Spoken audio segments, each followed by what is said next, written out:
get a beverage of choice out. Currently I'm drinking some tea because it's gonna be a long story. And I might suck at this at first. Not gonna lie, I wasn't really sure how these went on YouTube, so I actually, when I wrote it out, I wrote the entire ending and gave it away. But I don't think we do that here. I don't think when you do a book review anywhere that you give the ending away.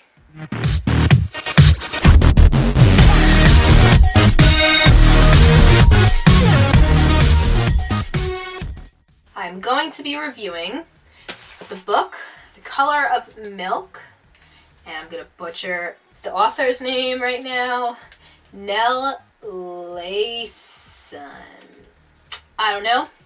All I know is that it is, in fact, a woman. And the author herself is very psychologically aware. She really knows how to get inside the head of the character, and the way that she portrays the main character is pretty amazing. The book itself is a pretty short book. It's not that big. I finished it in 2 days, 2 reading, sit down and read through. Only did that 2 times and finished the whole book. 172 pages, short book, but it has a lot of heart for a short book. It has just enough heart as a book twice its size, if that makes any sense. The Color of Milk is about an outspoken, illiterate farm girl who has a bum leg and her hair is the color of milk. It takes place in the year 1831 in a rural farm area, and Mary tells the story in first person of what had happened to her. And she is obviously the main character. And to tell you a little bit about how it is written, she wrote it as kind of like a diary. Like, this is something that Mary, the main character, wrote. It's in a really broken English. A lot of things aren't capitalized. I don't even think any quotations are used with people talking. So at first it's kind of annoying when you're reading it, but you can look past it after a while. Mary and her 3 sisters are basically slaves to her abusive father, and they work from dawn until dusk doing physical labor on the farm, and basically Mary's only companion is a couple of her sisters, but her closest companion is her grandfather, who also lives there, but he doesn't do any work because he was in an accident and his legs are completely paralyzed, so he needs to be taken care of himself.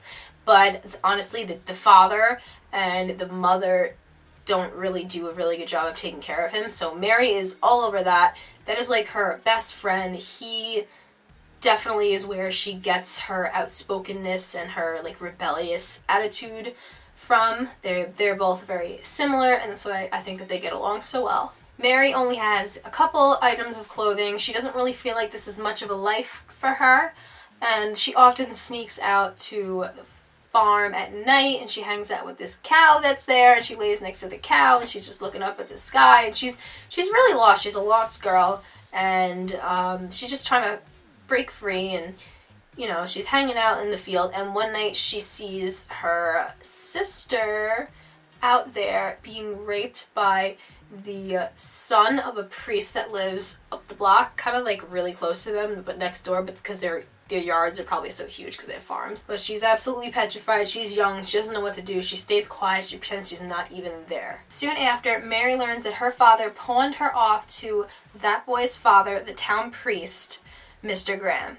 She's sent there to work as a servant for him and his dying wife, who the wife eventually really clicks with Mary. She really likes her spirit, she really likes her outspokenness and her sharp tongue. Moving into this foreign environment, Mary is longing for her bleak farm life. Even though she hated it when she was there, she is longing for it back. She doesn't know what's going on. She's in this fancy house doing these fancy things, doesn't even know what rooms are used for. She thinks the drawing room is actually used for people drawing. Everything has to be explained to her.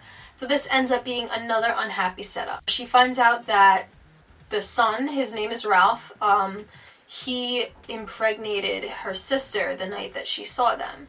And she has to keep it a complete secret because he threatens to tell her father that she kissed him and has been harassing him if she tells his father that he impregnated her sister, and he just denies it up until that point, and she has to live with this secret. Once Mr. Graham's wife passes away and she's told that she has to still stay there and can't go back home with her family, things go from bad to worse. After the shock of not being able to go back home settles in, Mary realizes that she just wants to get immersed in her work. She's working hard, she's just trying to get through, she's very aware that she has absolutely no choice, and as long as the priest is paying her father for her to be there, then she can't go home, and that's the way that she's living. So she's working and she's just taking care of everything in the house, along with another servant. Her name is Edna. She's a little bit older. I think she's 30 or in her 30s. Mary finds the skill to read and write very, very valuable, and Mr. Graham offers her that skill. He offers to teach her reading and writing, and she obviously takes him up on that offer. She has nothing better to do. She would love to learn how to read and write. So they end up having classes in his study, and she ends up starting to learn how to read and write. The means by which she learns is crucial to the story's development and helps you figure out as a reader why she always insists that she wrote this all herself and that she must write quickly because she doesn't have a lot of time. More than once in this story, Mary has said, "Don't have no choice, do I?"